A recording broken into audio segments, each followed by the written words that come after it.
یہ واقعہ مدینہ کی تاریخ کی تقریباً تمام کتب میں موجود ہے۔ اس کا ذکر شیخ محمد عبد الحق محدث دہلوی رحمۃ اللہ نے بھی اپنی کتاب تاریخ مدینہ میں 3 بڑی سازشوں کے ساتھ کیا ہے، جس میں سے یہ واقعہ سب سے مشہور ہے۔ واقعہ پیش خدمت ہے کہ سمہودی کے قول کے مطابق مسیحیوں نے یہ سازش 557 میں مرتب کی۔ اس وقت شام کے بادشاہ کا نام سلطان نور الدین زنگی تھا اور اس کے مشیر کا نام جمال الدین اصفہانی تھا۔ ایک رات نماز تہجد کے بعد سلطان نور الدین زنگی نے خواب میں دیکھا کہ رسول کریم صلی اللہ علیہ وآلہ وسلم تو سرخی مائل رنگت کے آدمیوں کی طرف اشارہ کر کے سلطان سے کہہ رہے ہیں کہ مجھے ان کے شر سے بچاؤ۔ سلطان ہڑبڑا کر اٹھا، وضو کیا، نفل ادا کیا اور پھر اس کی آنکھ لگ گئی۔ خواب دیکھنے کے بعد آپ یہاں کیوں بیٹھے ہیں؟ اس کا آپ کسی سے ذکر نہ کریں اور فوری مدینے روانہ ہو جائیں۔ اگلے روز سلطان نے 20 مخصوص افراد اور بہت سے طوائف کے ساتھ مدینے کے لیے کوچ کیا۔ سہلوی روز شام کے وقت وہاں پہنچ گیا۔ سلطان نے روضہ رسول پر حاضری دی اور مسجد نبوی میں بیٹھ گیا۔ اعلان کیا کہ اہل مدینہ مسجد نبوی میں پہنچ جائیں، جہاں سلطان ان میں طوائف تقسیم کریں گے۔ لوگ آتے گئے اور سلطان ہر آنے والے کو باری باری تحفہ دیتا رہا۔ اس دوران وہ ہر شخص کو غور سے دیکھتا رہا، لیکن وہ 2 چہرے نظر نہ آئے جو اسے ایک رات میں 3 بار خواب میں دکھائے گئے تھے۔ سلطان نے حاضرین سے پوچھا، کیا مدینے کا ہر شہری مجھ سے مل چکا ہے؟ جواب اثبات میں تھا۔ سلطان نے پھر پوچھا، کیا تمہیں یقین ہے کہ ہر شہری مجھ سے مل چکا ہے؟ اس بار حاضرین نے کہا، سوائے 2 آدمیوں کے راز تقریباً فاش ہو چکا تھا۔ سلطان نے پوچھا، وہ کون ہے اور اپنا تحفہ لینے کیوں نہیں آئے؟ بتایا گیا کہ یہ مراکش کے 100 صلوات کے پابند و متقی باشندے ہیں۔ دن رات رسول کریم صلی اللہ علیہ وآلہ وسلم پر درود و سلام بھیجتے ہیں اور ہر ہفتے مسجد قباء جاتے ہیں۔ فیاض اور مہمان نواز ہیں، کسی کا دیا نہیں لیتے۔ سلطان نے کہا، سبحان اللہ، اور حکم دیا ان دونوں کو بھی اپنے طوائف وصول کرنے کے لیے فوری بلایا جائے۔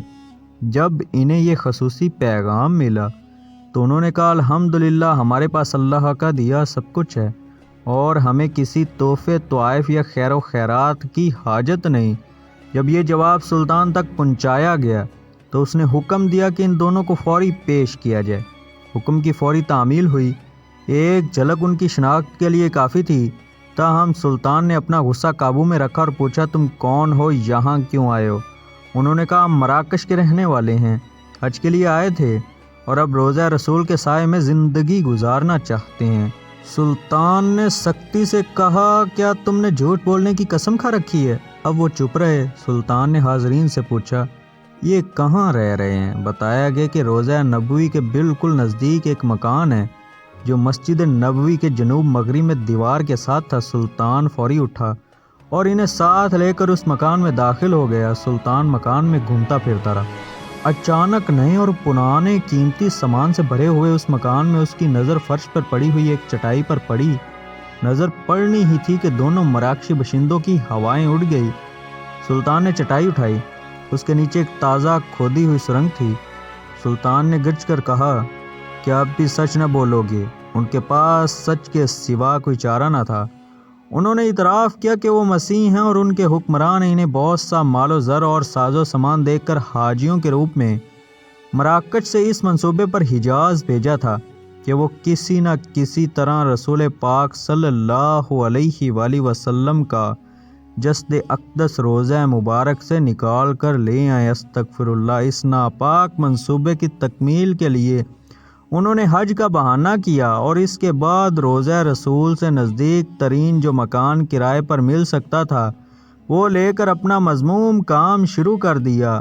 ہر رات وہ سرنگ کھودتے جس کا رخ روضہ مبارک کی طرف تھا اور صبح کھودی ہوئی مٹی چمڑے کی تھیلیوں میں بھر کر جنت البقیع لے جاتے اور اسے قبروں پر بکھیر دیتے۔